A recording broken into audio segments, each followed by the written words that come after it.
Hello students, welcome to chemistry real. आज बेटे ਆਪਾਂ ਜਿਹੜਾ ਚੈप्टर करना है दैट इज इलेक्ट्रोकेमिस्ट्री। बेटे इलेक्ट्रोकेमिस्ट्री नाम तो ही पता लग रहा है कि केमिस्ट्री दी ਉਹ ब्रांच ਜਿਹੜੀ इलेक्ट्रिकल एनर्जी और केमिकल एनर्जी ਦੇ रिलेशनशिप ਨੂੰ स्टडी करेगी ਉਹਨੂੰ ਆਪਾਂ ਕਹਿੰਦੇ ਆ इलेक्ट्रोकेमिस्ट्री। सो इलेक्ट्रोकेमिस्ट्री ਦੇ ਵਿੱਚ ਮੇਨ ਦੋ ਤਰ੍ਹਾਂ ਦੇ ਪ੍ਰੋਸੈਸਸ ਆਪਾਂ ਸਟੱਡੀ ਕਰਨੇ ਆ।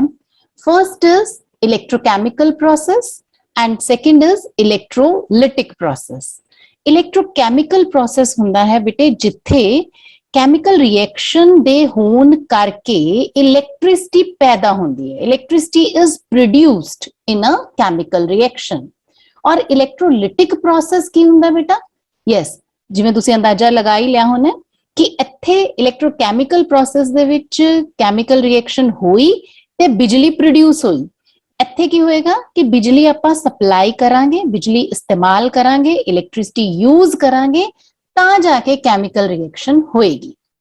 ਇੱਥੇ ਆਮ ਤੌਰ ਤੇ ਆਪਾਂ ਰਿਡੌਕਸ ਰਿਐਕਸ਼ਨਸ ਪੜ੍ਹਦੇ ਹਾਂ, ਰਿਡੌਕਸ ਇਹਦੇ ਚ ਵੀ ਪੜਾਂਗੇ। ਇੱਥੇ ਜਿਹੜੇ ਇਲੈਕਟ੍ਰੋਲਿਟਿਕ ਪ੍ਰੋਸੈਸ ਚ ਮਟੀਰੀਅਲ ਇਸਤੇਮਾਲ ਕੀਤੇ ਜਾਂਦੇ ਆ ਉਹ ਇਲੈਕਟ੍ਰੋਲਾਈਟਸ ਹੈ। ਇਲੈਕਟ੍ਰੋਲਾਈਟਸ ਜਿਹੜੇ ਆ ਉਹ ਇਲੈਕਟ੍ਰੋਕੈਮੀਕਲ ਪ੍ਰੋਸੈਸਸ ਚ ਵੀ ਇਸਤੇਮਾਲ ਕੀਤੇ ਜਾਂਦੇ ਆ। ਸੋ ਸਭ ਤੋਂ ਪਹਿਲਾਂ ਆਪਾਂ, ਕਿਉਂਕਿ ਇੱਥੇ ਇਲੈਕਟ੍ਰਿਸਿਟੀ ਇਨਵੋਲਵ ਹੋ ਰਹੀ ਹੈ, ਆਪਾਂ ਸਭ ਤੋਂ ਪਹਿਲਾਂ ਕੰਡਕਟਰਸ ਪੜ੍ਹਦੇ ਆ ਬੇਟੇ ਕਿ ਕੰਡਕਟਰਸ ਕੀ ਹੁੰਦੇ ਆ। ਸੋ ਕੰਡਕਟਰਸ ਜਿਹੜੇ ਹੈ ਆਪਾਂ ਨੂੰ ਪਤਾ ਹੀ ਹੈ ਉਹ substances which allow electricity to pass through them, ਉਹਨਾਂ ਨੂੰ ਆਪਾਂ ਕਹਿੰਦੇ ਆ ਕੰਡਕਟਰਸ। ਸੋ ਕੰਡਕਟਰਸ ਦੋ ਤਰ੍ਹਾਂ ਦੇ ਹੁੰਦੇ ਆ, one are metallic conductors and another are electrolytic conductance। So metallic conductors ਦੇ ਵਿੱਚ ਆਪਾਂ ਦੇਖਦੇ ਆ ਇੱਕ ਚੀਜ਼ ਨੋਟਿਸ ਕਰਦੇ ਆ, ਜਿਵੇਂ ਆਪਾਂ ਨੂੰ ਨਾਮ ਤੋਂ ਹੀ ਪਤਾ ਲੱਗ ਰਿਹਾ ਹੈ ਕਿ ਆਇਰਨ ਹੈ, ਕਾਪਰ ਹੈ, ਗੋਲਡ ਹੈ, ਸਿਲਵਰ ਹੈ, ਇਹ ਸਭ metallic conductor ਹੈ। मतलब ਉਹ ਕੰਡਕਟਰਸ ਜਿਨ੍ਹਾਂ ਦੇ ਵਿੱਚੋਂ ਜਦੋਂ ਇਲੈਕਟ੍ਰਿਸਿਟੀ ਪਾਸ ਹੁੰਦੀ ਹੈ ਤਾਂ ਉਹਦੇ ਵਿੱਚ ਕੋਈ ਕੈਮੀਕਲ ਚੇਂਜ ਨਹੀਂ ਆਉਂਦੀ। ਜਿਵੇਂ ਆਪਾਂ ਨੂੰ ਆਇਰਨ ਜਾਂ ਕਾਪਰ ਜਾਂ ਕਿਸੇ ਵੀ ਮੈਟਲ ਦਾ ਸਟਰਕਚਰ ਆਪਾਂ ਨੂੰ ਪਤਾ ਹੈ ਕਿ metal means kernels are embedded in sea of electrons. ਇਹ ਮੈਟਲ ਕਰਨਲਸ ਹੈ ਜਿਹੜੇ ਕਿ ਸਮੁੰਦਰ, ਇਲੈਕਟ੍ਰੋਨਾਂ ਦੇ ਸਮੁੰਦਰ ਦੇ ਵਿੱਚ ਆਪਾਂ ਕਹਿੰਦੇ ਹਾਂ ਕਿ ਇਹ ਡੁੱਬੇ ਹੋਏ ਆ। ਠੀਕ ਹੈ, ਸੋ ਇਹ ਕਰਨਲਸ ਦੇ ਵਿਚਕਾਰ इलेक्ट्रॉन्स ही इलेक्ट्रॉन्स है, जेडे डॉट्स रिप्रेजेंट किए जा रहे हैं, दे आर द इलेक्ट्रॉन्स। ਜਦੋਂ ਇਲੈਕਟ੍ਰਿਸਿਟੀ ਨੇ ਇਸ ਕੰਡਕਟਰ ਦੇ ਵਿੱਚੋਂ ਫਲੋ ਕਰਨਾ ਹੈ ਤਾਂ ਓਨਲੀ ਇਲੈਕਟ੍ਰॉन्स, ਆ ਵਾਲਾ ਇਲੈਕਟ੍ਰॉन ਅਗਲੇ ਚ ਟਕਰਾਇਆ, ਅਗਲਾ ਇਲੈਕਟ੍ਰॉन ਨੈਕਸਟ ਚ ਟਕਰਾਇਆ, ਲਾਈਕਵਾਈਜ਼ ਇਲੈਕਟ੍ਰॉन्स ਜਿਹੜੇ ਆ ਦੇ ਸਟਾਰਟ ਮੂਵਿੰਗ। ਔਰ ਇਸ ਫਲੋ ਆਫ ਕਰੰਟ ਨੂੰ ਆਪਾਂ ਕਹਿ ਦਿੰਦੇ ਹਾਂ ਕਿ this conductor has allowed electricity to pass through them। ਇਸ ਕੰਡਕਟਰ ਦੇ ਵਿੱਚੋਂ ਇਲੈਕਟ੍ਰਿਸਿਟੀ ਲੰਘ ਸਕੀ। ਸੋ ਇਸ ਤਰ੍ਹਾਂ ਦੀ ਮੂਵਮੈਂਟ ਆਫ ਇਲੈਕਟ੍ਰॉन्स ਨੂੰ ਆਪਾਂ ਕਹਿੰਦੇ ਆ ਇਲੈਕਟ੍ਰਿਸਿਟੀ ਕੈਰੀ ਹੋ ਗਈ। ਬਟ ਇਹਦੇ ਵਿੱਚ ਕੋਈ ਕੈਮੀਕਲ ਚੇਂਜ ਤਾਂ ਨਹੀਂ ਆਈ ਨਾ। ਇਲੈਕਟ੍ਰੋਲਿਟਿਕ ਕੰਡਕਟਰ ਕਿਹੜੇ ਹੁੰਦੇ ਆ? ਜਿਨ੍ਹਾਂ ਦੇ ਵਿੱਚੋਂ ਪਹਿਲੀ ਚੀਜ਼ ਇਹ ਹੈ ਕਿ ਬਿਜਲੀ ਸੋਲਿਡ ਸਟੇਟ ਚ ਨਿਕਲੂਗੀ ਨਹੀਂ। ਜਿਵੇਂ ਆਪਾਂ ਐਗਜ਼ਾਮਪਲ ਲੈ ਲੈਂਦੇ ਆ ਇੱਥੇ NaCl ਦੀ। NaCl ਦੇ ਵਿੱਚੋਂ ਜੇ ਆਪਾਂ ਸੋਲਿਡ ਸਟੇਟ ਚ ਇਲੈਕਟ੍ਰਿਸਿਟੀ ਲੰਘਾਉਣ ਦੀ ਕੋਸ਼ਿਸ਼ ਕਰੀਏ ਤਾਂ ਇਲੈਕਟ੍ਰਿਸਿਟੀ ਨਹੀਂ ਪਾਸ ਹੋਏਗੀ। ਬਟ ਜਦੋਂ NaCl ਨੂੰ ਪਿਘਲਾ ਦਿੰਨੇ ਆਪਾਂ, ਮੋਲਟਨ ਫਾਰਮ ਲੈ ਲੈਂਦੇ ਆ ਜਾਂ ਇਹਦੀ ਐਕਵਸ ਫਾਰਮ ਲੈ ਲੈਂਦੇ ਆ, ਤਾਂ ਉਦੋਂ it becomes a very good conductor of electricity. ਕਿਉਂ? ਕਿਉਂਕਿ ਬੇਟਾ ਜਦੋਂ ਆਪਾਂ ਕਿਸੇ ਇਲੈਕਟ੍ਰੋਲਾਈਟ ਨੂੰ ਵਾਟਰ ਚ ਪਾਉਂਦੇ ਆ ਨਾ ਤਾਂ it brakes down into it's ions. ਹੁਣ ਆਪਾਂ ਪਹਿਲਾਂ ਦੇਖੀ ਹੋਈ ਹੈ ਚੀਜ਼, ਸਮਝੀ ਹੋਈ ਹੈ ਕਿ ਦੋ ਆਇਨਸ ਤੋਂ ਆਪਾਂ ਜੇ ਫਾਰਮੂਲਾ ਬਣਾਉਣਾ ਹੈ ਤਾਂ ਤੁਹਾਡੇ ਧਿਆਨ 'ਚ ਹੈ ਨਾ ਕਿ ਆਪਾਂ ਵੈਲੈਂਸੀਜ਼ ਨੂੰ ਐਕਸਚੇਂਜ ਕਰ ਦਿੰਨੇ। ਸੋ ਆਪਾਂ ਹੁਣ ਇਸ ਸਬਸਟੈਂਸ ਨੂੰ ਜੇ ਆਇਨਸ 'ਚ ਤੋੜਨਾ ਹੈ, ਪਹਿਲਾ ਜਿਹੜਾ ਵੀ ਸਬਸਟੈਂਸ ਹੋਏਗਾ ਉਹਦੇ ਤੇ ਪੋਜ਼ਿਟਿਵ ਚਾਰਜ ਆਏਗਾ ਔਰ ਜਿਹੜਾ ਪਿੱਛੋਂ ਲਿਖਿਆ ਹੁੰਦਾ ਉਹਦੇ ਤੇ ਨੈਗੇਟਿਵ ਚਾਰਜ। A ਦੇ ਉੱਪਰ ਪੋਜ਼ਿਟਿਵ ਚਾਰਜ ਆਣਾ ਹੈ ਕਿੰਨਾ? Y positive. ਔਰ B ਦੇ ਉੱਤੇ ਨੈਗੇਟਿਵ ਚਾਰਜ ਆਣਾ ਹੈ ਕਿੰਨਾ? X negative. A ਕਿੰਨੇ ਬਣਨਗੇ? X ਔਰ B ਕਿੰਨੇ ਬਣਨਗੇ? Y। ਜੇ ਆਪਾਂ ਇਸੇ ਤਰੀਕੇ ਨਾਲ ਬੇਟਾ ਇੱਕ ਹੋਰ ਐਗਜ਼ਾਮਪਲ ਲੈ ਲੈਂਦੇ ਆ, Al2O3 ਦੀ ਲੈ ਲੈਂਦੇ ਆ। ਤਾਂ ਜਦੋਂ ਇਹਨੂੰ ਵਾਟਰ ਦੇ ਵਿੱਚ ਪਾਇਆ ਜਾਏਗਾ ਇਸ ਇਲੈਕਟ੍ਰੋਲਾਈਟ ਨੂੰ, ਤਾਂ ਇਹ ਆਪਣੇ ਆਇਨਸ 'ਚ ਟੁੱਟ ਜਾਏਗਾ। ਕਿਹੜੇ ਕਿਹੜੇ ਆਇਨ ਬਣਨਗੇ ਬੇਟਾ? ਐਲੂਮੀਨੀਅਮ ਦਾ 3 ਪੋਜ਼ਿਟਿਵ ਬਣ ਜਾਏਗਾ ਤੇ ਨਾਲ ਆਕਸੀਜਨ ਦਾ 2 ਨੈਗੇਟਿਵ। ਐਲੂਮੀਨੀਅਮ ਕਿੰਨੇ ਬਣਨਗੇ? 2। ਆਕਸੀਜਨ ਕਿੰਨੇ ਬਣਨਗੇ? 3। ਸੋ ਇਲੈਕਟ੍ਰੋਲਾਈਟ ਉਹ ਸਬਸਟੈਂਸਸ ਹੁੰਦੇ ਆ ਜਿਨ੍ਹਾਂ ਦੇ ਵਿੱਚੋਂ ਜਦੋਂ ਕਰੰਟ ਲੰਘਾਇਆ ਜਾਂਦਾ ਹੈ ਤਾਂ ਉਹ ਆਪਣੇ ਆਇਨਸ ਦੇ ਵਿੱਚ ਟੁੱਟ ਜਾਂਦੇ ਆ ਔਰ ਜਿਹੜੇ ਆਇਨਸ ਹੈ ਦੇ ਐਕਚੁਅਲੀ ਕੈਰੀ ਇਲੈਕਟ੍ਰਿਸਿਟੀ। ਸੋ ਇਸ ਦਾ ਮੀਨਿੰਗ ਇਹ ਵੀ ਹੋਇਆ ਨਾ ਕਿ ਜਦੋਂ ਆਪਾਂ ਕਿਸੇ ਇਲੈਕਟ੍ਰੋਲਾਈਟ ਦਾ ਸੋਲੂਸ਼ਨ ਬਣਾਇਆ ਤੇ ਸੋਲੂਸ਼ਨ ਦੇ ਵਿੱਚੋਂ ਬਿਜਲੀ ਲੰਘਾਈ ਤਾਂ ਉਹ ਜਿਹੜੀ ਇਲੈਕਟ੍ਰਿਸਿਟੀ ਕੰਡਕਟ ਕਰਨੀ ਹੈ ਉਹ ਆਇਨਸ ਨੇ ਕਰਨੀ ਹੈ। ਜੇ ਕਿਸੇ ਸੋਲੂਸ਼ਨ ਦੇ ਵਿੱਚ ਆਇਨਸ ਹੋਣਗੇ ਤਾਂ ਇਲੈਕਟ੍ਰਿਸਿਟੀ ਬੇਟਾ ਉਸ ਸੋਲੂਸ਼ਨ ਦੇ ਵਿੱਚੋਂ ਦੀ ਲੰਘਾਈ ਜਾ ਸਕਦੀ ਹੈ। ਉਸ ਸਿਚੁਏਸ਼ਨ 'ਚ ਆਪਾਂ ਇਹਨੂੰ ਕਵਾਂਗੇ ਇਲੈਕਟ੍ਰੋਲਿਟਿਕ ਕੰਡਕਸ਼ਨ। ਸੋ ਹੁਣ ਬੇਟਾ ਆਪਾਂ ਸਟੱਡੀ ਕਰਨਾ ਹੈ ਕਿ ਮੈਟੈਲਿਕ ਕੰਡਕਸ਼ਨ ਔਰ ਇਲੈਕਟ੍ਰੋਲਿਟਿਕ ਕੰਡਕਸ਼ਨ 'ਚ ਕੀ ਡਿਫਰੈਂਸਸ ਹੁੰਦੇ ਆ। ਮੈਟੈਲਿਕ ਕੰਡਕਸ਼ਨ ਜਿਹੜੀ ਹੈ ਉਹ ਇਲੈਕਟ੍ਰੋਨਸ ਦੀ ਮੂਵਮੈਂਟ ਨਾਲ ਕੈਰੀ ਹੁੰਦੀ ਹੈ ਤੇ ਇਲੈਕਟ੍ਰੋਲਿਟਿਕ ਕੰਡਕਸ਼ਨ ਜਿਹੜੀ ਹੈ ਉਹ ਆਇਨਸ ਦੀ ਮੂਵਮੈਂਟ ਨਾਲ ਕੈਰੀ ਹੁੰਦੀ ਹੈ। ਇਹਦਾ ਮਤਲਬ ਇਹ ਹੋਇਆ ਕਿ ਮੈਟੈਲਿਕ ਕੰਡਕਟਰ ਦੇ ਵਿੱਚ ਬਿਜਲੀ ਜਿਹੜੀ ਹੈ ਇਲੈਕਟ੍ਰੋਨਸ ਦੀ ਮਦਦ ਨਾਲ ਮੂਵ ਕਰਦੀ ਹੈ ਔਰ ਇਲੈਕਟ੍ਰੋਲਾਈਟਸ ਦੇ ਵਿੱਚ electricity is carried ਬਾय ions. Metallic conductor ਦੇ ਵਿੱਚੋਂ ਜਦੋਂ ਇਲੈਕਟ੍ਰਿਸਿਟੀ ਪਾਸ ਕੀਤੀ ਜਾਂਦੀ ਹੈ ਤਾਂ ਕਿਸੇ ਤਰ੍ਹਾਂ ਦੀ ਕੋਈ ਕੈਮੀਕਲ ਪ੍ਰੋਪਰਟੀਜ਼ ਦੇ ਵਿੱਚ ਚੇਂਜ ਨਹੀਂ ਆਉਂਦੀ, ਜਦਕਿ ਇਲੈਕਟ੍ਰੋਲਿਟਿਕ ਕੰਡਕਟਰ ਦੇ ਵਿੱਚ ਆਪਾਂ ਨੂੰ ਪਤਾ ਹੈ ਕਿ ਇਲੈਕਟ੍ਰੋਲਾਈਟ ਟੁੱਟ ਜਾਂਦਾ ਹੈ ਆਪਣੇ ਆਇਨਸ ਦੇ ਵਿੱਚ, decomposition of electrolyte occurs. Metallic conductors ਦੇ ਵਿੱਚ ਮੈਟਰ ਦੀ ਕਿਸੇ ਤਰ੍ਹਾਂ ਦੀ ਕੋਈ ਟ੍ਰਾਂਸਫਰ ਨਹੀਂ ਹੁੰਦੀ, ਜਦਕਿ ਇਲੈਕਟ੍ਰੋਲਿਟਿਕ ਕੰਡਕਟਰਸ ਦੇ ਵਿੱਚ ਮੈਟਰ ਦੀ ਆਇਨਸ ਦੀ ਫਾਰਮ ਦੇ ਵਿੱਚ ਟ੍ਰਾਂਸਫਰ ਹੁੰਦੀ ਹੈ। ਲਾਸਟ ਪੁਆਇੰਟ ਜਿਹੜਾ ਕਿ ਕਾਫੀ ਇੰਪੋਰਟੈਂਟ ਹੈ, ਜਿੰਦੇ ਤੇ ਕੁਐਸਚਨ ਵੀ ਬਣਦਾ ਹੈ, ਉਹ ਹੈ ਕਿ ਮੈਟੈਲਿਕ ਕੰਡਕਸ਼ਨ ਟੈਂਪਰੇਚਰ ਦੇ ਵਧਣ ਨਾਲ ਡਿਕਰੀਜ਼ ਹੁੰਦੀ ਹੈ। ਕਹਿਣ ਦਾ ਮਤਲਬ ਇਹ ਹੈ ਕਿ ਜੇ ਆਪਾਂ ਮੈਟਲ ਨੂੰ ਗਰਮ ਕਰ ਦਾਂਗੇ ਨਾ ਤਾਂ ਮੈਟੈਲਿਕ ਕੰਡਕਟੈਂਸ ਘਟ ਜਾਏਗੀ। ਇਹਦਾ ਰੀਜ਼ਨ ਕੀ ਹੈ ਕਿ ਜਿਹੜੇ ਕਰਨਲਸ ਹੈ ਉਹ ਵਾਈਬ੍ਰੇਟ ਕਰਨ ਲੱਗ ਜਾਂਦੇ ਆ ਛੇਤੀ ਛੇਤੀ। ਜਦੋਂ ਵਾਈਬ੍ਰੇਟ ਕਰਦੇ ਆ ਤਾਂ ਰੈਜ਼ਿਸਟੈਂਸ ਵੱਧ ਜਾਏਗੀ, ਮਤਲਬ ਇਲੈਕਟ੍ਰॉन्स ਨੂੰ ਆਪੋਜੀਸ਼ਨ ਮਿਲੇਗੀ। ਸੋ ਇਸ ਕਰਕੇ ਮੈਟੈਲਿਕ ਕੰਡਕਟੈਂਸ ਡਿਕਰੀਜ਼ ਹੋ ਜਾਏਗੀ। ਪਰ ਜਦੋਂ ਆਪਾਂ ਸੋਲੂਸ਼ਨ ਯਾਨੀ ਕਿ ਇਲੈਕਟ੍ਰੋਲਾਈਟ ਨੂੰ ਸੋਲੂਸ਼ਨ ਨੂੰ ਗਰਮ ਕਰਦੇ ਆ ਤੇ ਫਿਰ ਉਹਦੇ ਚੋਂ ਇਲੈਕਟ੍ਰਿਸਿਟੀ ਪਾਸ ਕਰਦੇ ਆ ਤਾਂ ਇਲੈਕਟ੍ਰਿਸਿਟੀ ਜਿਹੜੀ ਹੈ ਈਜ਼ੀਲੀ ਪਾਸ ਹੁੰਦੀ ਹੈ। ਇਲੈਕਟ੍ਰੋਲਿਟਿਕ ਕੰਡਕਸ਼ਨ ਇਨਕਰੀਜ਼ ਹੋ ਜਾਂਦੀ ਹੈ with increase in temperature.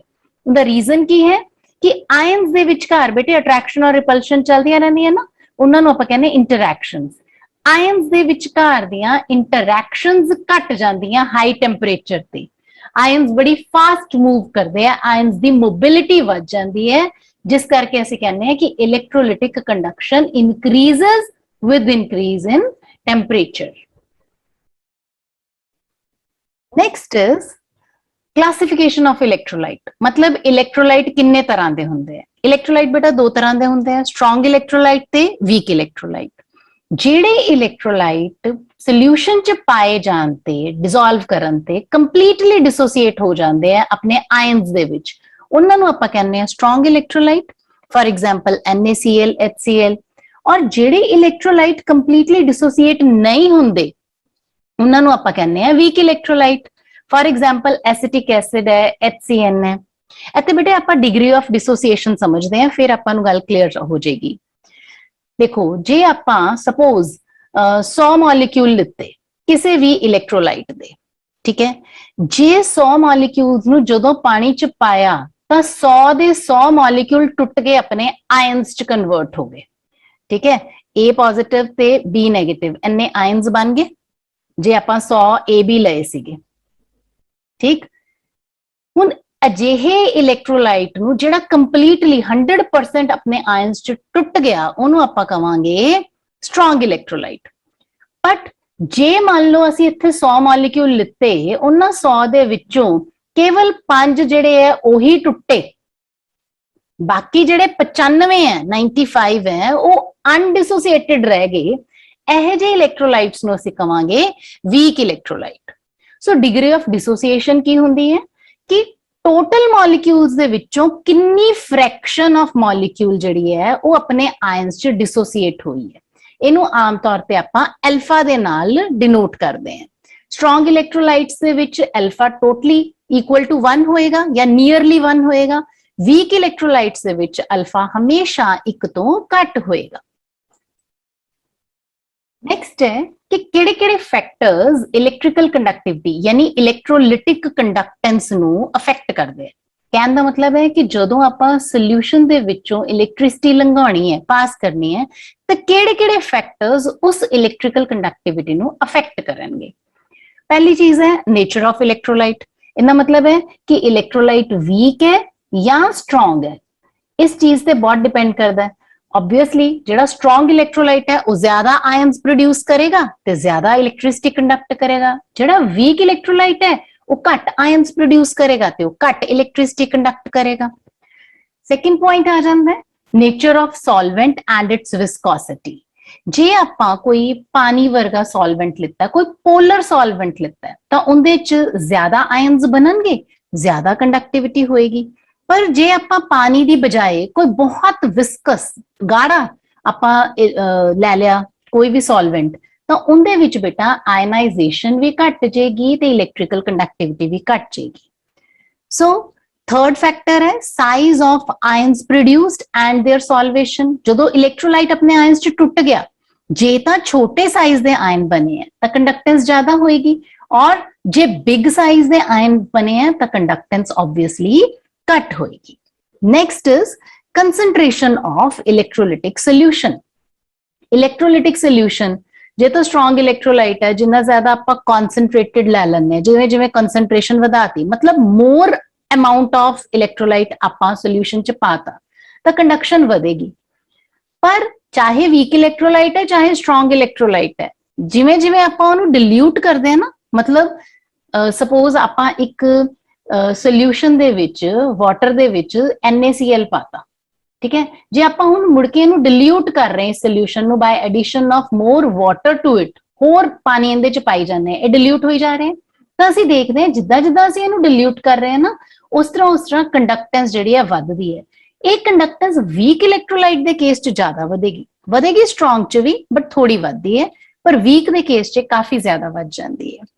Next factor जिहड़ा इलैक्ट्रोलिटिक कंडक्टेंस नूं अफेक्ट करता है दैट इज टैंपरेचर। आपां पहलां पढ़ चुके हैं चीज कि जदों जदों आपां टैंपरेचर वधाने हैं इलैक्ट्रोलिटिक सोल्यूशन दा तां उनदी कंडक्टेंस जिहड़ी है वध जाती है।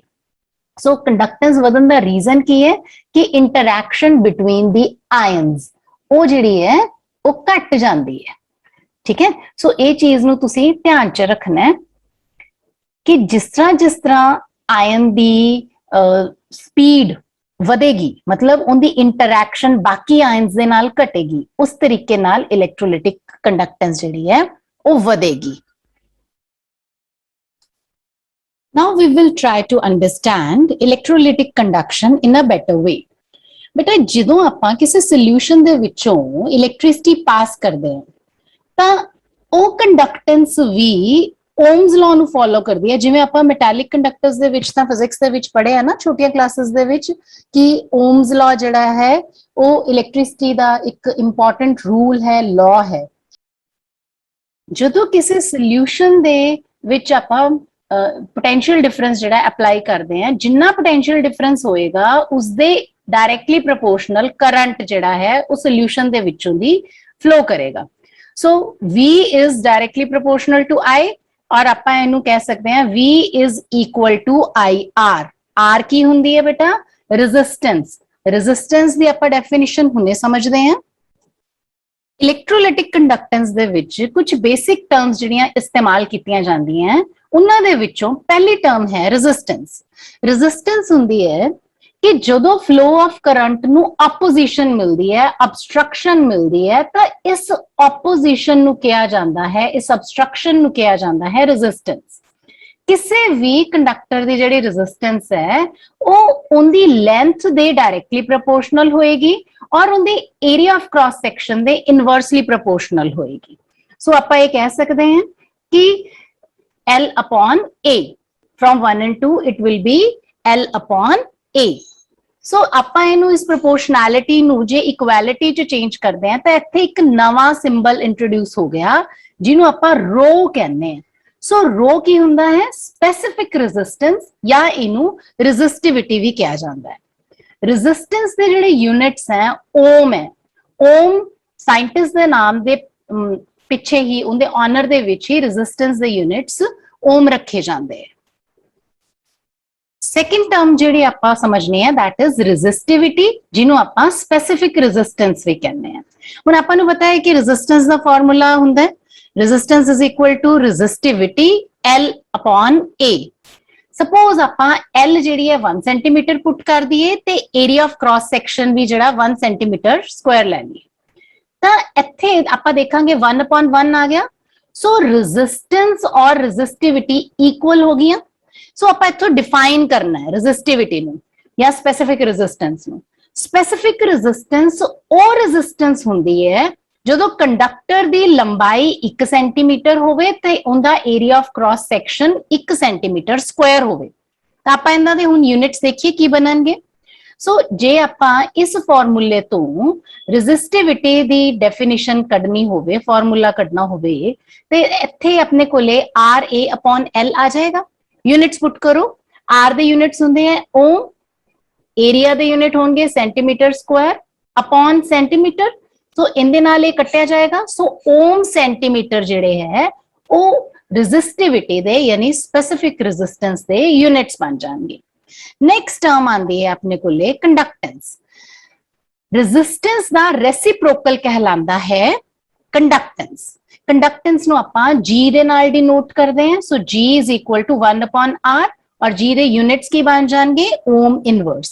बेटा ਇੱਥੋਂ ਦੇ ਆਪਾਂ ਡੈਫੀਨੇਸ਼ਨ ਤੋਂ ਇਹ ਸਮਝ ਸਕਦੇ ਹਾਂ ਕਿ ਜੇ ਰੈਜ਼ਿਸਟੈਂਸ ਨੂੰ ਅਸੀਂ ਆਪੋਜੀਸ਼ਨ ਕਹਿ ਰਹੇ ਸੀਗੇ opposition to flow of current, this is the ease with which current flows. So ease to flow of current is called conductance. So ਇਸ ਚੀਜ਼ ਨੂੰ ਆਪਾਂ ਯਾਦ ਰੱਖਣਾ। नेक्स्ट टर्म है कंडक्टिविटी, जिन्हों आपां स्पेसिफिक कंडक्टेंस भी कह दिंदे हैं। सो कंडक्टिविटी जिहड़ी है वो कप्पा दे नाल डिनोट कीती जांदी है। कप्पा आपां स्मॉल k दे नाल लिखदे हैं। So kappa is defined as reciprocal of resistivity. Resistivity मतलब rho. So kappa is equal to 1 upon rho. हुण जे आपां रो दी आपां नूं वैल्यू पता है, rho is equal to RA upon L। जे इनू आपां इत्थे पुट कर दिन्ने हैं so value comes out to be kappa is equal to 1 upon RA और ऊपर आ जाएगा L। सो बेटा जे तुसी ध्यान नाल देखो so this is what 1 upon R। 1 upon R is actually called conductance और L अपॉन A इनू बेटे आपां कहने हैं सेल कांस्टेंट। सो कप्पा की बन जाएगा G into cell constant. Next is की कंडक्टेंस दे स्पेसिफिक कंडक्टेंस दे जेडे यूनिट्स हैं वो की हुंदे हैं। सो रो दे यूनिट्स हुंदे हैं ओम सेंटीमीटर। सो आपां जदों इंदा इनवर्स कर दिन्ने हैं तां कप्पा दे यूनिट्स की बन जाणगे ओम इनवर्स सेंटीमीटर इनवर्स।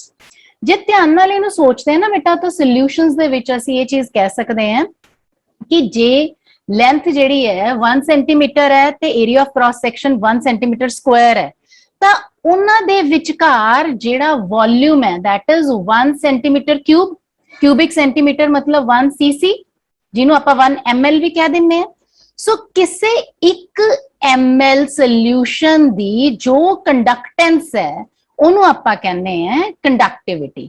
ਇਹ ਚੀਜ਼ ਬੇਟਾ ਦਿਮਾਗ 'ਚ ਰੱਖਣੀ ਹੈ। Kappa is very very important term. Conductivity दियां दो मेन फॉर्म्स आपां याद करनी है। एक है मोलर कंडक्टिविटी, मोलर कंडक्टेंस भी कह दिंदे हैं, और दूसरी है इक्विवेलेंट कंडक्टेंस। सो पहला मोलर कंडक्टिविटी पढ़ते हैं।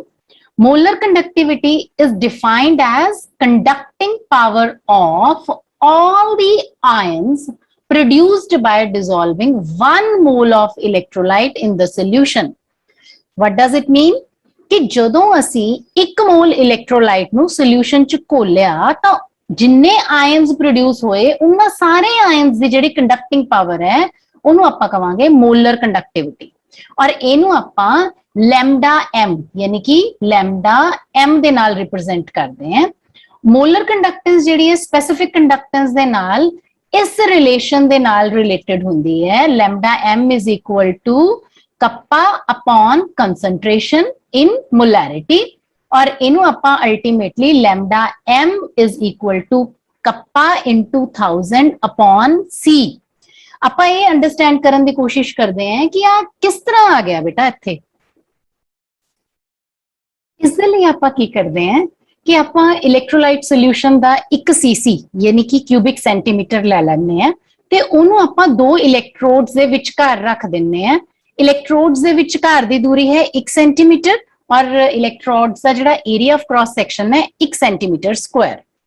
ਹੁਣ ਜਦੋਂ ਆਪਾਂ ਇਲੈਕਟ੍ਰਿਸਿਟੀ ਫਲੋ ਕਰਾਵਾਂਗੇ ਤਾਂ ਜਿਹੜੀ ਕੰਡਕਟੈਂਸ ਹੈ that is equal to conductivity means specific conductance। ਕਿਵੇਂ ਦੇਖੋ ਕੰਡਕਟੈਂਸ ਹੁੰਦੀ ਹੈ 1/r ਰੈਸਿਪਰੋਕਲ ਆਫ ਰੈਜ਼ਿਸਟੈਂਸ ਤੇ ਸਪੈਸਿਫਿਕ ਕੰਡਕਟੈਂਸ ਯਾਨੀ conductivity ਕੱਪਾ that is equal to 1 upon specific resistance rho। ਜਦੋਂ ਆਪਾਂ ਇੱਥੇ ਕੱਪਾ ਦੇ ਵਿੱਚ ਰੋ ਦੀ ਵੈਲਿਊ ਪੁੱਟ ਕਰਦੇ ਹਾਂ ਤਾਂ ਆਪਣੇ ਕੋਲੇ ਕੱਪਾ is equal to 1 upon r l upon a ਆ ਜਾਂਦਾ ਹੈ। 1 upon r ਦਾ ਮਤਲਬ ਕੰਡਕਟੈਂਸ। ਜਦੋਂ ਆਪਾਂ ਲੈਂਥ 1 ਲਿੱਤੀ ਹੈ ਏਰੀਆ ਵੀ ਕ੍ਰਾਸ ਸੈਕਸ਼ਨ ਦਾ 1 ਹੈ so this thing becomes equal to 1। So as a result conductance will become equal to conductivity ਯਾਨੀ ਸਪੈਸਿਫਿਕ ਕੰਡਕਟੈਂਸ ਕੱਪਾ। ਓਕੇ ਹੁਣ ਜਦੋਂ ਆਪਾਂ conductance is equal to conductivity ਕਹਿਤਾ ਤੇ ਜੇ ਸਪੋਜ਼ ਆਪਾਂ ਇਸ ਸੋਲੂਸ਼ਨ ਦੇ ਵਿੱਚ 1 ਮੋਲ ਪਰ ਲੀਟਰ ਆਪਾਂ ਉਸ ਕੰਸੈਂਟ੍ਰੇਸ਼ਨ ਦੇ ਨਾਲ ਸੋਲੂਸ਼ਨ ਪਲੇਸ ਕੀਤਾ ਹੈ ਮਤਲਬ ਉਸ ਸੋਲੂਸ਼ਨ ਦੇ ਵਿੱਚ 1 ਗ੍ਰਾਮ ਮੋਲ ਹੈ ਤਾਂ ਜਿਹੜੀ ਇਹ ਕੰਡਕਟੈਂਸ ਜਿਹੜੀ ਆਪਾਂ specific ਕੰਡਕਟੈਂਸ equal to specific conductance is now equal to lambda m molar conductance।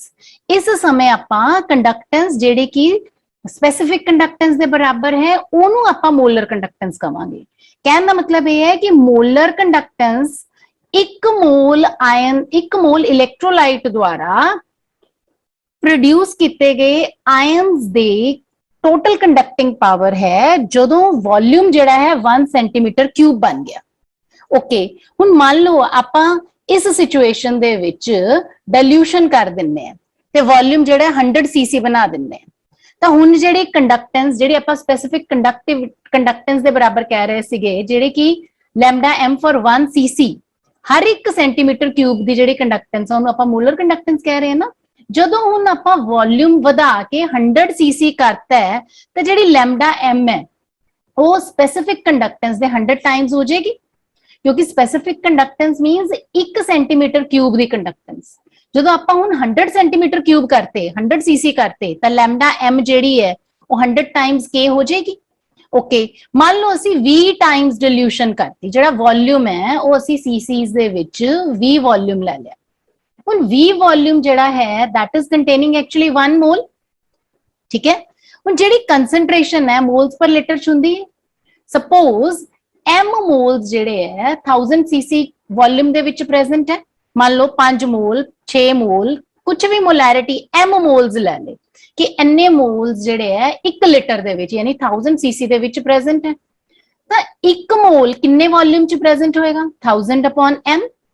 ਤਾਂ ਜਿਹੜੀ ਲੈਮਡਾ m ਹੈ ਸਪੈਸਿਫਿਕ ਕੰਡਕਟੈਂਸ ਆਫ 1 cc ਉਹ ਆਪਾਂ 1000 upon m ਦੇ ਨਾਲ ਮਲਟੀਪਲਾਈ ਕਰਾਂਗੇ ਇੰਨੇ ਵੋਲਿਊਮ ਦੇ ਨਾਲ ਮਲਟੀਪਲਾਈ ਕਰਾਂਗੇ। ਸੋ ਇਸ ਤਰੀਕੇ ਨਾਲ ਜਿਹੜਾ ਆਪਣਾ ਫਾਰਮੂਲਾ ਹੈ that becomes lambda m equal to specific conductance multiplied by 1000 upon concentration in molarity।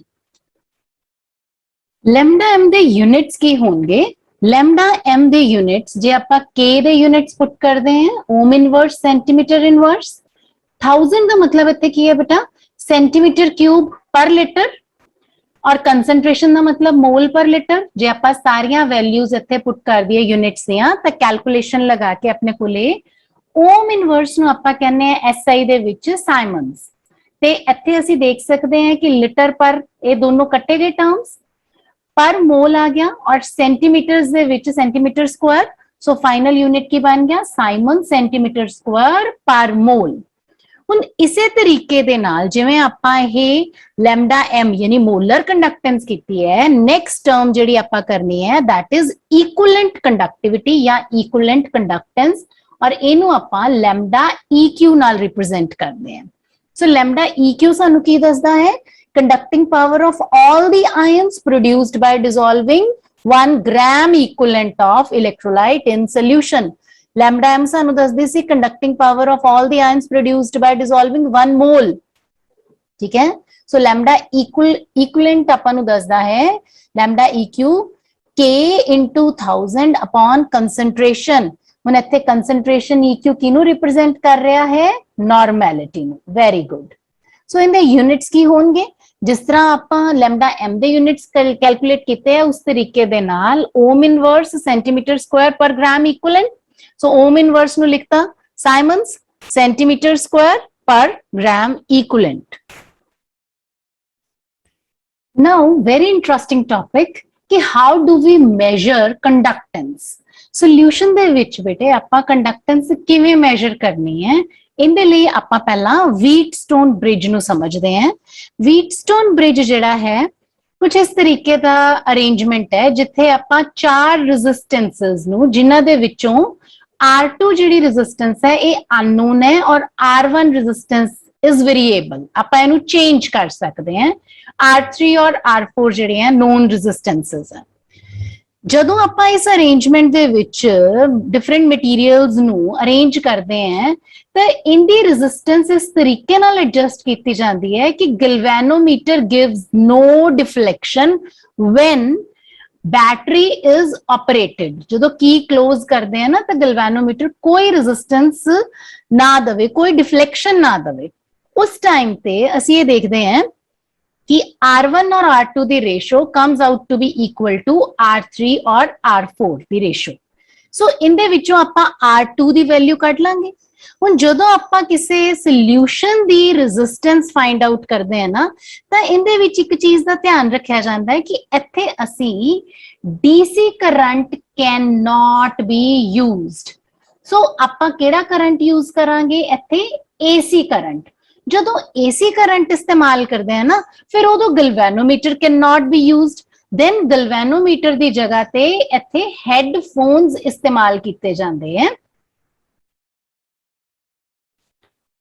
ਸੋ ਆਹ ਜਿਹੜਾ ਹੈ ਐਕਸਪੈਰੀਮੈਂਟਲ ਸੈਟਅਪ ਹੈ, ਜਦੋਂ ਆਪਾਂ ਕਿਸੇ ਸੋਲਿਊਸ਼ਨ ਨੂੰ ਕੰਡਕਟਿਵਿਟੀ ਸੈੱਲ ਚ ਲੈ ਲੈਂਦੇ ਆ ਤੇ ਆਪਾਂ ਇਨਦੀ ਰੈਜ਼ਿਸਟੈਂਸ ਫਾਈਂਡ ਆਊਟ ਕਰਨੀ ਹੈ। ਸੋ ਇਸ ਪੁਆਇੰਟ ਤੇ x रेजिस्टेंस इज अननोन, ठीक है, और रेजिस्टेंस बॉक्स लगाया गया है और आ ਜਿਹੜੀ रेजिस्टेंसेस है ये नोन है और आ रेजिस्टेंस ਜਿਹੜੀ ਹੈ ਨਾ ਇਹ वेरिएबल रेजिस्टेंस है। This setup is connected with AC source. So AC source ਆਪਾਂ ਕਿਉਂ ਯੂਜ਼ ਕਰਦੇ ਹਾਂ ਬੇਟਾ ਕਿ ਜੇ ਅਸੀਂ ਇੱਥੇ DC सोर्स इस्तेमाल ਕੀਤਾ ਨਾ ਤਾਂ ਜਿਹੜੇ ਇਲੈਕਟ੍ਰੋਡਸ ਦੇ ਨੇੜੇ ਆਇਨਸ ਹੈ ਉਹਨਾਂ ਦੀ ਕੰਸੈਂਟ੍ਰੇਸ਼ਨ 'ਚ ਫਰਕ ਪਊਗਾ। ਆਇਨਸ ਜਿਹੜੇ ਆ ਹੋ ਸਕਦਾ ਇਲੈਕਟ੍ਰੋਡਸ ਦੇ ਨੇੜੇ ਆ ਕੇ ਚਿਪਕ ਜਾਣ। ਸੋ ਜੇ ਆਇਨਸ ਦੀ ਕੰਸੈਂਟ੍ਰੇਸ਼ਨ ਯੂਨੀਫਾਰਮ ਨਹੀਂ ਰਹੀ ਤਾਂ ਰੈਜ਼ਿਸਟੈਂਸ ਤੇ ਵੀ ਫਰਕ ਆਊਗਾ। ਸੋ ਆਪਣਾ ਜਿਹੜਾ ਇੰਨਾ ਆਪਰੇਟਰਸ ਆਪਾਂ ਇਹ ਸੈਟਅਪ ਜਿਹੜਾ ਕੀਤਾ ਰੈਜ਼ਿਸਟੈਂਸ ਮੈਜ਼ਰ ਕਰਨ ਲਈ ਇਹਦੀ ਵੈਲਿਊ ਤੇ ਫਰਕ ਪਏਗਾ। So what we do is we use AC source। ਜਿਹੜੇ ਇੱਥੇ ਆਇਨਸ ਦੀ ਕੰਸੈਂਟ੍ਰੇਸ਼ਨ ਅਕਮੂਲੇਸ਼ਨ ਕਰਕੇ ਰੈਜ਼ਿਸਟੈਂਸ ਚੇਂਜ ਹੁੰਦੀ ਹੈ ਉਸ ਇਫੈਕਟ ਨੂੰ ਕਹਿੰਦੇ ਆ polarisation effect. So as to reduce polarisation effect ਆਪਾਂ ਇੱਥੇ AC ਸੋਰਸ ਇਸਤੇਮਾਲ ਕਰਦੇ ਹਾਂ। ਔਰ ਜਿਹੜਾ ਇਹ ਸੋਲਿਊਸ਼ਨ ਹੈ ਇਹਨੂੰ ਸਪੈਸ਼ਲੀ ਡਿਜ਼ਾਈਨਡ ਸੈੱਲ ਦੇ ਵਿੱਚ ਲਿੱਤਾ ਜਾਂਦਾ ਔਰ ਇਸ ਸੈੱਲ ਨੂੰ ਆਪਾਂ ਕਹਿੰਦੇ ਆ ਕੰਡਕਟਿਵਿਟੀ ਸੈੱਲ। ਸੋ ਵੀਟਸਟੋਨ ਬ੍ਰਿਜ ਦੀ ਐਪਲੀਕੇਸ਼ਨ ਕਰਦੇ ਹੋਏ ਆਪਾਂ ਇਸ ਸੋਲਿਊਸ਼ਨ ਦੀ ਰੈਜ਼ਿਸਟੈਂਸ ਫਾਈਂਡ ਆਊਟ ਕਰ ਲੈਂਦੇ ਹਾਂ।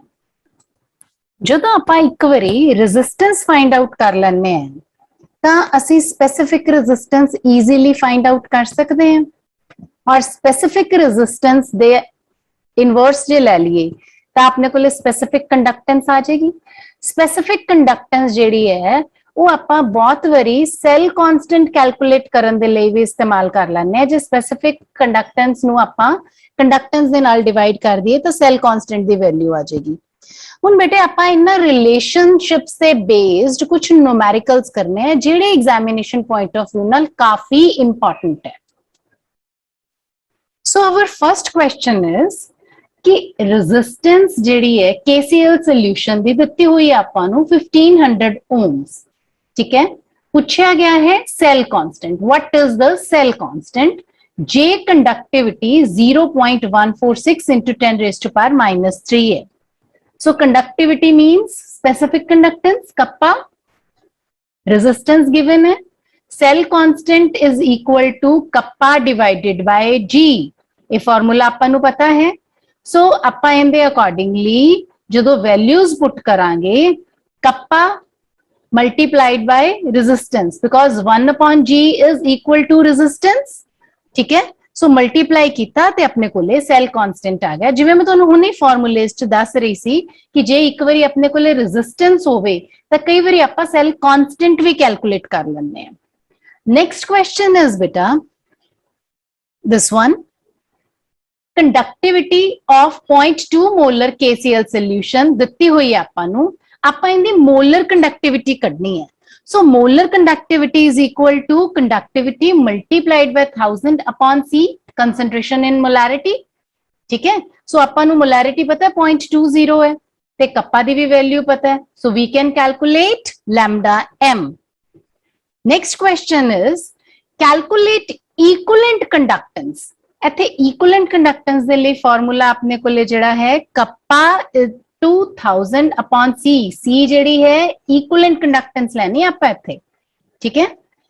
ਪੁੱਛਿਆ ਕੀ ਗਿਆ ਆਪਾਂ ਨੂੰ equivalent conductance, ਕੰਡਕਟਿਵਿਟੀ ਦਿੱਤੀ ਹੋਈ ਹੈ, ਨਾਲ ਸਲਫਿਊਰਿਕ ਐਸਿਡ ਸੋਲੂਸ਼ਨ ਦੀ ਮੋਲੈਰਿਟੀ ਦਿੱਤੀ ਹੋਈ ਹੈ।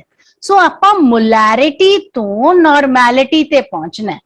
ਸੋ ਇੱਥੇ ਆਪਣੇ ਕੋਲੇ ਕੰਡਕਟਿਵਿਟੀ ਵੈਲਿਊ ਗਿਵਨ ਹੈ, कंसंट्रेशन जिहड़ी है 1 मोलर दित्ती हुई है। 1 मोलर कंसंट्रेशन तो आपां ग्राम इक्विवेलेंट्स जदों पहुंचदे हैं ना तां आपां नूं इक्विवेलेंट वेट दी जरूरत पैंदी है। सल्फ्यूरिक एसिड दा इक्विवेलेंट वेट की होएगा, molecular mass divided by it's basicity which is 2।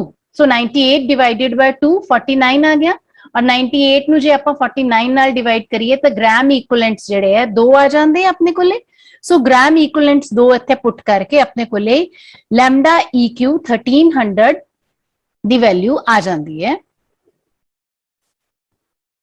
Now very important topic from examination point of view कि how does molar conductivity vary on dilution. Dilution का मतलब हुंदा है बेटा कि जदों किसे दे विच किसे सॉल्यूशन दे विच आपां पानी पा दईए, सो पानी पाण दे नाल सॉल्यूशन डिल्यूट हो गया, डिल्यूट सॉल्यूशन दा मोलर कंडक्टिविटी ते की प्रभाव पैंदा आपां ओ स्टडी करना। बेटे आपां इहनूं समझण दी कोशिश करदे हैं कि जे आपां किसे कंटेनर दे विच बीकर दे विच आपां कोई सॉल्यूशन लिता, मतलब ये है कि असी वाटर दे विच मान लो KCl जिहड़ा है वो डिसॉल्व कर दिता, 1 मोल KCl जिहड़ा वाटर दे विच डिसॉल्व कर दिता, ते असी इस सॉल्यूशन दे विच पानी होर पा दिता। मतलब जिहड़ा असी सॉल्यूशन तैयार कीता सी असी हुण उहदे च होर वाटर पा दिता, असी इहनूं डिल्यूट कर दिता। जदों असी इहनूं डिल्यूट कीता तां डिल्यूशन दे बाद वॉल्यूम वध गया। सो असी देखते हैं कि डिल्यूशन दे बाद स्पेसिफिक कंडक्टेंस घट जाती है, पर जिहड़ी लैम्डा m यानी मोलर कंडक्टेंस है वो वध जाती है। बेटे इस चीज नूं याद रखो, कारण समझो इंदा। स्पेसिफिक कंडक्टेंस हुंदी है कि 1 cc यानी 1 सेंटीमीटर क्यूब यानी कि 1 ml दे विच जिन्ने आयन्स हैं उन्हां दी कंडक्टेंस। सो जदों आपां वॉल्यूम वधाता बेटे तां 1 मिलीलीटर, हर 1 मिलीलीटर दे विच आयन्स दी गिनती घट गई। सो नैचुरल है स्पेसिफिक कंडक्टेंस घट जाएगी डिल्यूशन दे नाल, पर जिहड़ी लैम्डा m मोलर कंडक्टेंस है वो डिल्यूशन दे नाल वध जाएगी। कारण की है, lambda m is equal to kappa into volume. Kappa मतलब स्पेसिफिक कंडक्टेंस, स्पेसिफिक कंडक्टेंस चाहे घटी बट बेटा वॉल्यूम तो वध रहा है ना, वॉल्यूम कंटेनिंग 1 मोल वो तो वध गया। सो वॉल्यूम जिन्ना ज्यादा वधिया उनके अकॉर्डिंगली लैम्डा m उन्नी ही वध जाएगी। ये जानना होर भी इंटरेस्टिंग हो जाता है बेटा कि जिहड़ी लैम्डा m है वो फॉर वीक इलेक्ट्रोलाइट भी वधेगी और स्ट्रॉन्ग इलेक्ट्रोलाइट्स दे लई भी वो वध जाएगी। दोनों दे लई ही lambda m will increase with dilution. हुण आपां इहदा कारण जानन दी कोशिश करदे हैं। बेटा आ है अपने कोले एक इक्वेशन जिन्हों ਅਸੀਂ ਕਹਿੰਦੇ ਆ ਡਿਬਾਏ ਹੱਕਲ ਔਨ ਸੇਜਰ ਇਕੁਏਸ਼ਨ ਇਹਦੇ ਵਿੱਚ lambda m is equal to lambda m naught minus a c raised to power 1 by 2 मतलब अंडर रूट c ਆਪਾਂ ਇਹਨੂੰ ਕਹਿ ਸਕਦੇ ਹਾਂ ਜਿਹੜੀ ਆ ਇਕੁਏਸ਼ਨ ਹੈ ਇਹ ਬੇਟੇ for very dilute solution applicable ਹੁੰਦੀ ਹੈ मतलब when c approaches 0 ਜਦੋਂ concentration 0 ਹੋ ਰਹੀ ਹੈ मतलब dilution ਬਹੁਤ ਜ਼ਿਆਦਾ ਕਰਤੀ ठीक है सो इस सिचुएशन दे विच ये इक्वेशन होल्ड्स गुड हुण इस इक्वेशन दे अनुसार जदों आपां ग्राफ प्लॉट करते हैं किसी स्ट्रॉन्ग इलेक्ट्रोलाइट जिवें KCl है या HCl है आपां अंडर रूट कंसंट्रेशन और लैम्डा m दे विचकार ग्राफ प्लॉट करते हैं और असीं देखते हैं कि जिस तरह कंसंट्रेशन घट रही है जिस तरह कंसंट्रेशन घट रही है इधर वाल नूं कंसंट्रेशन घट रही है उस तरीके दे नाल लैम्डा m जिहड़ी है वधदी जा रही है सो लैम्डा m जिहड़ी है जदों ओनू बेटे आपां कंसंट्रेशन 0 तक एक्सट्रापोलेट कर लैंदे आ मतलब आ जिहड़ी डॉटेड लाइन है ना जदों असीं इस ग्राफ दी लाइन नूं पिछे तक वधा लैंदे आ तां इस पॉइंट ते कंसंट्रेशन जिहड़ी है वो 0 है ठीक है इहनूं इनफाइनाइट डिल्यूशन कहने इस पॉइंट ते जिन्नी लैम्डा m है ਉਹਨੂੰ ਅਸੀਂ ਕਵਾਂਗੇ लैम्डा m नॉट यानी molar conductance at infinite dilution so ਅਸੀਂ ਇਹ ਦੇਖਦੇ ਹਾਂ ਕਿ ਸਟਰੋਂਗ ਇਲੈਕਟ੍ਰੋਲਾਈਟ ਦੇ ਕੇਸ ਚ ਡਿਲੂਸ਼ਨ ਵਧਣ ਦੇ ਨਾਲ लैम्डा m ਵੱਧ ਜਾਂਦੀ ਹੈ ਬੇਟਾ ਇਹਦਾ ਕਾਰਨ ਕੀ ਹੁੰਦਾ ਹੈ ਇਹਦਾ ਕਾਰਨ ਹੁੰਦਾ ਹੈ ਜਦੋਂ ਅਸੀਂ ਡਿਲੂਸ਼ਨ ਵਧਾ ਦਿੰਨੇ ਆ ਤਾਂ ਡਿਲੂਸ਼ਨ ਵਧਣ ਦੇ ਨਾਲ ਵੋਲਿਊਮ ਵੱਧ ਗਿਆ आयन्स ਨੂੰ ਬਹੁਤ ਜ਼ਿਆਦਾ ਜਗ੍ਹਾ ਮਿਲੇਗੀ ਮੂਵ ਕਰਨ ਦੇ ਲਈ ਆਇਨਸ ਦੀਆਂ ਇੰਟਰੈਕਸ਼ਨਸ ਘਟ ਜਾਣਗੀਆਂ so as a result ions ਦੀ ਮੋਬਿਲਿਟੀ ਵੱਧ ਜਾਏਗੀ ਮਤਲਬ ਆਇਨਸ ਤੇਜ਼ੀ ਨਾਲ ਤੁਰਨ ਲੱਗ ਜਾਣਗੇ when ionic mobility is increased lambda m is increased ਸੋ ਆਪਾਂ ਇੱਥੇ ਰੀਜ਼ਨ ਕੀ ਦੇਣਾ ਹੈ ਸਟਰੋਂਗ ਇਲੈਕਟ੍ਰੋਲਾਈਟ ਦੇ ਕੇਸ ਚ lambda m ਕਿਉਂ ਵੱਧਦੀ ਹੈ because ionic mobility increases interactions decrease जे हुण आपां बेटा वीक इलैक्ट्रोलाइट दे केस च देखिए तां वीक इलैक्ट्रोलाइट च यही ग्राफ जिहड़ा अंडर रूट कंसंट्रेशन और लैम्डा m दे विच प्लॉट करदे ना एस्टिक एसिड दे लई लै लिया ये कुछ इस तरीके नाल कि जिद्दां जिद्दां कंसंट्रेशन घट रही है लैम्डा m वधदी जा ही जा रही है और जदों आपां इस ग्राफ नूं एक्सट्रापोलेट करदे हैं ना मतलब पिछे वाल नूं वधाउण दी कोशिश करदे हैं तां ये ग्राफ जिहड़ा y एक्सिस दे पैरेलल हो जांदा है सो आपां वीक इलैक्ट्रोलाइट दे लई लैम्डा m नॉट मतलब molar conductance at infinite dilution वो ग्राफिकल मैथड दे नाल आपां नहीं कढ सकदे अच्छा हुण इत्थे वीक इलैक्ट्रोलाइट दे केस च आपां देख रहे हैं कि कंसंट्रेशन दे घटन नाल यानी डिल्यूशन दे नाल नाल लैम्डा m वधदी जा रही है हुण इन्नी ज्यादा इनक्रीज जिहड़ी कि 0 तक पहुंच ही नहीं रही ये इन्नी ज्यादा इंक्रीज दा रीजन की है बेटे वीक इलैक्ट्रोलाइट दे केस च दो रीजन हुंदे हैं एक तां ये है कि जिद्दां जिद्दां ਅਸੀਂ डिल्यूशन करते हैं more number of ions are being produced जिद्दां जिद्दां ਅਸੀਂ डिल्यूशन कर रहे हैं ਜਿਹੜਾ ਵੀਕ ਇਲੈਕਟ੍ਰੋਲਾਈਟ ਹੈ ਨਾ ਉਹ ਹੋਰ ਜ਼ਿਆਦਾ डिसोसिएट हो ਜਾਂਦਾ ਹੈ ਨਵੇਂ ਆਇਨਸ ਜਿਹੜੇ ਹੈ ਉਹ ਬਣੀ ਜਾਂਦੇ ਹੈ दूसरी चीज ਜਿਹੜੇ ਆਇਨਸ ਬਣੇ ਹੈ ਉਹਨਾਂ ਦੀਆਂ ਇੰਟਰੈਕਸ਼ਨਸ ਘਟ ਜਾਂਦੀਆਂ ਆਪਸ ਦੇ ਵਿੱਚ ਤੇ ਆਇਨਿਕ ਮੋਬਿਲਿਟੀਜ਼ ਇਨਕਰੀਜ਼ ਕਰ ਜਾਂਦੀਆਂ ਬਹੁਤ ਜ਼ਿਆਦਾ ਜਦੋਂ ਆਇਨਸ ਤੇਜ਼ੀ ਨਾਲ ਤੁਰਨ ਲੱਗ ਗਏ ਤਾਂ लैम्डा m ਜਿਹੜੀ ਹੈ ਉਹ ਕਾਫੀ ਜ਼ਿਆਦਾ ਵੱਧ ਜਾਏਗੀ बेटा this question is very very important कि चाहे इलेक्ट्रोलाइट वीक है चाहे इलेक्ट्रोलाइट स्ट्रॉन्ग है दोनों दे केसेस दे विच डिल्यूशन दे नाल मोलर कंडक्टेंस ने वधना ही वधना है next very important topic is Kohlrausch law Kohlrausch law दी स्टेटमेंट जिहड़ी है ना बेटे वो आपां स्टेटमेंट बाद चों पढ़दे हैं पहला इहनूं समझदे हैं देखो कोई भी इलेक्ट्रोलाइट है AXBY इन्हें जदों पानी च घुलना है तो इन्हें अपने आयन्स दे विच कन्वर्ट हो जाना है इस तरीके दे नाल ठीक है सो X नेगेटिव आ गया B दे उत्ते और Y पॉजिटिव आ गया A दे उत्ते कुलरॉश लॉ की कहता है किसी इलेक्ट्रोलाइट दी जिहड़ी मोलर कंडक्टेंस है that is equal to molar conductance of its cation and molar conductance of its anion irrespective of the fact कि कटायन केड़े अनायन नाल जुड़े हैं ते अनायन केड़े कटायन नाल जुड़े हैं। कहने का मतलब यह है कि जदों इनफाइनाइट डिल्यूशन हो गई, जदों डिसोसीएशन कंप्लीट हो गई, तो हर एक ion molar conductivity of electrolyte दे लई कुछ डेफिनेट हिस्सा कंट्रीब्यूट करेगा irrespective of the nature of ion with which it is associated। ये डिपेंड नहीं करता कि ए केड़े अनायन नाल जुड़िया है, ये डिपेंड नहीं करता कि बी केड़े कटायन नाल जुड़िया है। हर आयन चाहे कटायन है चाहे अनायन है, वो टोटल मोलर कंडक्टिविटी दे विच अपना एक हिस्सा पाएगा, एक निश्चित हिस्सा पाएगा, जेड़ा कि इस चीज से डिपेंड नहीं करेगा कि कटायन केड़े अनायन नाल और अनायन केड़े कटायन नाल जुड़िया होया है।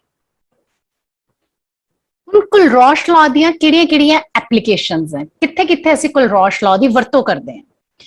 बेटे जे असीं किसे week electrolyte the lambda M not, जिन्हों आपां लैम्डा एम इनफिनिटी नाल भी रिप्रेजेंट कर दिन्ने हैं, जे आपां किसे दी लैम्डा एम नॉट कैलकुलेट करनी है वीक इलेक्ट्रोलाइट दी, जिहड़ी आपां ग्राफिकल मैथड नाल नहीं कैलकुलेट कर सकदे, तां आपां कुलरॉश लॉ दी मदद लैंदे हैं। फॉर एग्जाम्पल आपां एसिटिक एसिड नाम दा एक वीक इलेक्ट्रोलाइट कंसिडर किया है, जिंदी असी molar conductivity at infinite dilution calculate करनी है। So at infinite dilution molar conductance of acetic acid is given by contribution of acetate ion plus contribution of H positive. ठीक है, हुण असी यह डायरेक्टली तो कढ नहीं सकते, ਅਸੀਂ ਕਿਵੇਂ ਕੱਢਾਂਗੇ, ਅਸੀਂ ਇਨਡਾਇਰੈਕਟ ਮੈਥਡ ਨਾਲ ਕੱਢਾਂਗੇ। ਅਸੀਂ ਕੀ ਕਰਦੇ ਹਾਂ, ਅਸੀਂ ਸਟਰੋਂਗ ਇਲੈਕਟ੍ਰੋਲਾਈਟ ਲੈ ਲੈਂਦੇ ਹਾਂ, 3 ਸਟਰੋਂਗ ਇਲੈਕਟ੍ਰੋਲਾਈਟ ਲੈ ਲੇ, CH3CONA, NaCl ਤੇ HCl। ਹੁਣ ਕੁਲਰॉश ਲॉ ਜਦੋਂ ਅਸੀਂ CH3CONA यानी सोडियम एसीटेट, NaCl और HCl ਇਹਨਾਂ ਤਿੰਨਾਂ ਤੇ ਅਪਲਾਈ ਕਰਦੇ ਹਾਂ, सोडियम एसीटेट ਦੀ ਹੋਏਗੀ एसीटेट ਦੀ ਕੰਟਰੀਬਿਊਸ਼ਨ ਪਲੱਸ सोडियम ਦੀ, सोडियम क्लोराइड ਦਾ ਮਤਲਬ ਕੀ ਹੈ, सोडियम ਦੀ ਕੰਟਰੀਬਿਊਸ਼ਨ ਪਲੱਸ क्लोराइड ਦੀ, HCl ਦਾ मतलब की है हाइड्रोजन पॉजिटिव और क्लोराइड नेगेटिव दी अपनी अपनी कंट्रीब्यूशन दा जोड़। ठीक है, हुण जो आपां इन्हां तिन्नां वैल्यूज नू इस तरीके अरेंज करिए, इन्हां सारियां दा जोड़ घटा इस तरीके लाइए कि अपने कोले CH3COH दी मोलर कंडक्टेंस आ जाए। देखो जे आपां CH3CONA सोडियम एसीटेट दे विच HCl जोड़ दिए ते इन्हां दोनों दे जोड़ विचों NaCl घटा दिए, इनू मैं खोल के लिखदी हां बेटा, फिर तुहाडे लिए इनू समझना ज्यादा आसान हो जाएगा। सब तो पहला इनू खोल के लिखदे हां आपां, lambda CH3COO negative plus lambda sodium positive, इनू खोल के लिखता। ठीक है, हुण इनू खोल के लिखदे हां, प्लस आवल आ गया lambda H positive plus lambda Cl negative. Now this minus, ये जेड़ा माइनस है इत्थे आपां लिखती lambda positive of Na and lambda Cl। हुण इस माइनस करके अंदरला आ वाला भी माइनस बन गया ते आ वाला भी माइनस बन गया। ठीक है, so as a result cancel out हो गया, की कुछ कैंसल आउट हो गया ते अपने को की कुछ बच गया, you can see acetate ion और H पॉजिटिव बच गया, और इन्हां दोनों का जोड़ मतलब एसिटिक एसिड दी लैम्डा एम नॉट आ गई अपने कोले। सो आपां इनडायरेक्ट मैथड दे नाल कुलरॉश लॉ दी मदद दे नाल एक वीक इलेक्ट्रोलाइट दी लैम्डा एम कैलकुलेट कर सकते हैं। नेक्स्ट एप्लीकेशन है कि जे किसी असी वीक इलेक्ट्रोलाइट दी डिग्री ऑफ डिसोसीएशन जिहड़ी है, मतलब कि वीक इलेक्ट्रोलाइट किन्ना डिसोसीएट होया, जे असी वो कढना है, अल्फा कैलकुलेट करना है, तो असी की करते हैं, molar conductance at any concentration C ले लेने और इनू डिवाइड कर दिन्ने हैं molar conductance at infinite dilution. इन्हां दोनों नू डिवाइड करके साडे कोले अल्फा आ जाएगी। जे साडे कोले अल्फा वैल्यू आ जांदी है तां असी अल्फा दी मदद दे नाल डिसोसीएशन कांस्टेंट कढ सकदे हैं।